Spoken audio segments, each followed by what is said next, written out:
자, 그러면은 이번에는 패턴 인식의 시스템을 구성할 수 있는 그런 요소들과 그리고 어떠한 과정으로 패턴 인식이 이루어지는지, 항상 이렇지는 않습니다만 보편적으로 이러한 흐름으로 패턴 인식이 진행된다고 보시면 됩니다.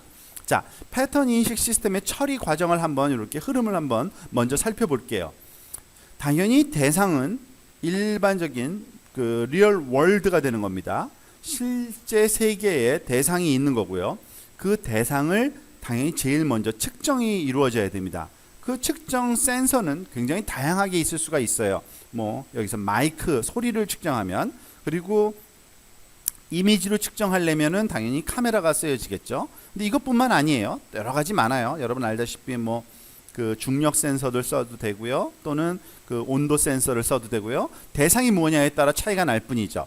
자, 이게 측정되고 나면 이 측정된 값을 사실은 바로 적용할 수 있는 경우는 드물고요. 이러한 측정된 값들을 어느 정도는 우리가 프로세싱을 해서 잡음을 제거하고 우리가 원하는 형태로 이렇게 조금 만져줘야 됩니다. 보통 그런 과정을 전처리 과정이라고 보통 얘기를 합니다. 이런 전처리 과정은 여기서는 선형대수학적인 기호로 조금 표현해 놨을 뿐인데, 그 과정에 대한 내용은 우리가 추후에 배우고요. 보통은 잡음을 제거하거나 우리가 진짜 원하는 부분, 특징 부분이라고 하는데 그걸 추출해내거나, 아니면은 정교화, 왜냐하면 측정할 때마다 그 값이 달라지면 안 되기 때문에 항상 똑같은 값이 나오도록 정교화 과정도 또 필요하기도 합니다. 자, 세 번째, 또 보통 우리가 흔히 필요로 하는 과정이, 전처리 후에는 차원 축소 과정이 때때로 필요합니다. 이 차원 축소 과정은 사실은 아직까지 설명이 안 되었기 때문에 이것이 무엇을 의미하는지는 잘 모를 수 있는데, 쉽게 얘기하면 그런 거예요. 데이터가 너무 많으면 우리가 처리하기가 곤란해요. 그래서 진짜 쓸모 있는 데이터 몇 개만 골라냅니다. 즉, 이 사람이 남자인지 여자인지 우리가 알아내기 위해서 데이터를 딱 측정을 했는데, 이미지 데이터를 측정하면은, 예를 들어서 100 by 100 이미지로 측정하면 특징이 몇 개가 잡힌 거냐면 100 곱하기 100이니까 10,000개의 숫자 값이 온 거예요. 그 10,000개의 숫자 값을 처리하려면 또 복잡하거든요. 사실은 10,000개는 그렇게 많은 것도 아닌데 그거보다 더 많은 숫자들이 들어올 수 있습니다. 그래서 차원 축소라는 과정을 보통 거쳐요. 그래서 필요한 것만 뽑아내는 겁니다. 그 뽑아낸 자료를 가지고서 우리가 인식 또는 예측을 합니다.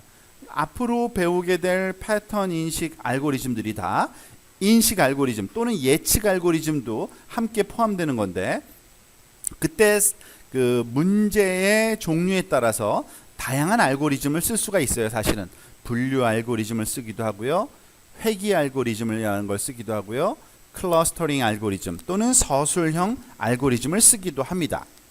그렇게 된 다음에 이것이 제대로 평가됐는지를 우리가 확인할 필요가 있죠. 그래서 교차 검증 또는 부트스트랩이라 그래서 모델 선택 과정을 통해서 확인을 하고, 확인된 거를 결과로 도출하게 됩니다. 항상 이러한 과정을 거치지는 않습니다만 일반적인 패턴 인식 알고리즘들은 이러한 5개의 과정을 거쳐서 결과가 나올 거다라는 거는 대충 우리가 미리 예상하고 들어가면 좋고요. 그러면 이러한 처리 과정을 구성하는 아주 기본적인 요소들이 있겠죠. 예를 들어서 측정하려면 센서가 당연히 필요하고요. 그리고 측정된 값을 우리가 전처리하기 위한 전처리 과정, 그리고 그 안에서 또 특정한 부분만 추출하는 특징 추출 과정, 그리고 그것을 분류하는 분류 알고리즘, 그리고 또 하나 분류된 또는 설명된 자료들, 보통 이거는 훈련 자료라고 하는데, 이런 분류 알고리즘을 구성하기 위해서는 이미 알고 있는 값들이 좀 필요합니다. 그게 바로 훈련 자료라고 보통 부르는 거예요. 최소한도 이러한 5가지 정도는 보통 패턴 분류 시스템을 구성하기 위한 기본적인 구성 요소로 우리가 보통 생각을 합니다.